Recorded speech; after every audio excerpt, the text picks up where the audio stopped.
Hello, নমস্কার। চলে এলাম আরেকটি রান্নার ভিডিও নিয়ে। আজকের ভিডিওতে এই মাছটি রান্না হবে। আমি কিন্তু এর নাম জানি না। দোকানদারও সঠিকভাবে বলতে পারলেন না। তো যাই হোক, একটা লোক পাশে দাঁড়িয়েছিলেন। উনি বললেন যে আমরা সুন্দরবন গেছিলাম, তো ওখান থেকে এই মাছটা কিনেছিলাম। খেতে খুব সুস্বাদু। যাই হোক, তো আমিও কিনে ফেললাম। প্রথমে মাছটাকে আমি জানিও না যে এটা কীভাবে রান্না করতে হয়, তবে আমি নিজের মতো করে রান্না করব। প্রথমে মাছটাকে ভালোভাবে ভেজে নেব।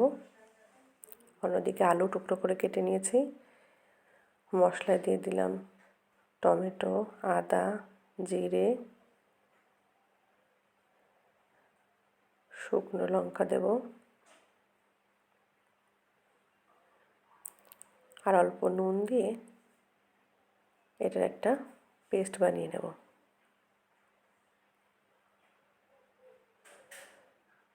মাছ ভাজা হয়ে গেছে, এবার আলুগুলোকে ভেজে নেব।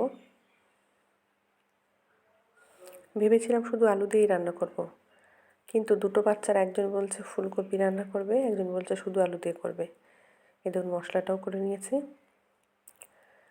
তো চিন্তা করলাম একজনের কথা কেন থাকবে, দুজনের কথাই রাখতে হবে। আলু মোটামুটি ভাজা হয়ে গেলে তারপর একটু হলুদ দিয়ে দিলাম, জাস্ট কালারের জন্য।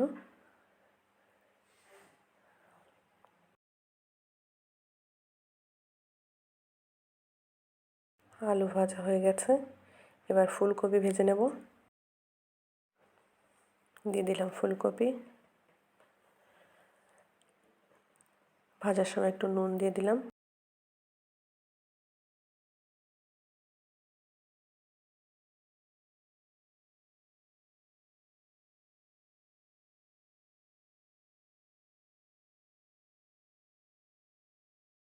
মোটামুটি যখন মনে হবে যে ফুলকপি সিদ্ধ হয়ে গেছে তখন নামিয়ে নিতে হবে।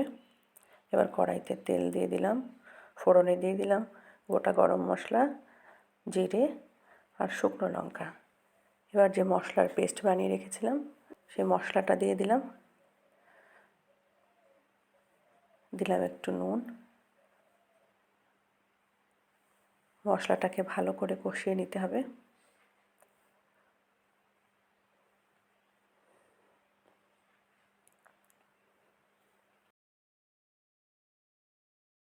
মশলা কষানো মোটামুটি হয়ে গেছে, এবার দিয়ে দেব ভেজে রাখা ফুলকপি আর আলু।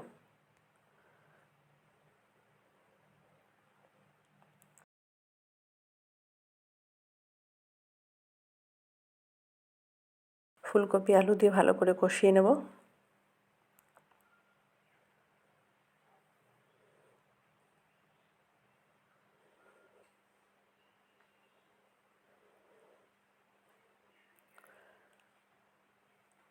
এবার দিয়ে দিলাম আর একটু নুন, আর দিয়ে দেব হলুদ।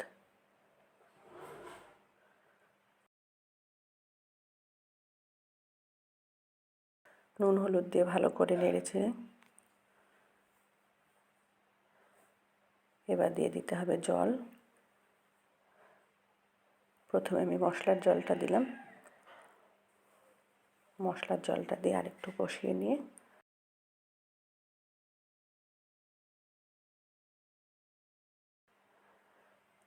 এবার জল দিয়ে দিলাম।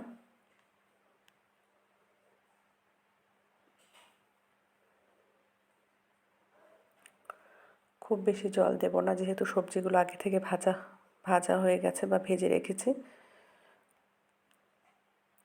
যখন ফুটতে শুরু করবে তখন মাছগুলো দিয়ে দিলাম।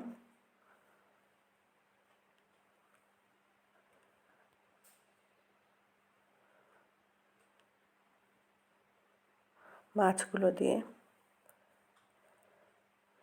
খুব বেশি নাড়াচাড়া করা যাবে না, তাহলে মাছগুলো ভেঙে যাবে।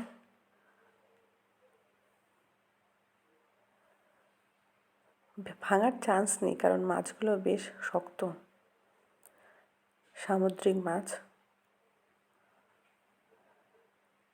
সামুদ্রিক মাছ দেখতে অনেকটা পমফ্রেট মাছের মতো, কিন্তু পমফ্রেট নয়।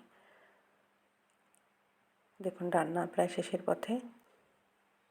এবার দিয়ে দিলাম কুচনো ধনেপাতা। রান্না রেডি হয়ে গেছে। কেমন লাগলো ভিডিওটি জানাতে ভুলবেন না। ভিডিওটি ভালো লাগলে একটি লাইক, কমেন্ট ও বন্ধুদের সাথে অবশ্যই শেয়ার করবেন। আর এই রকম নিত্য নতুন ভিডিও দেখার জন্য অবশ্যই আমাকে ফলো করবেন। ধন্যবাদ সকলকে। সবার দিন শুভ হোক। নমস্কার।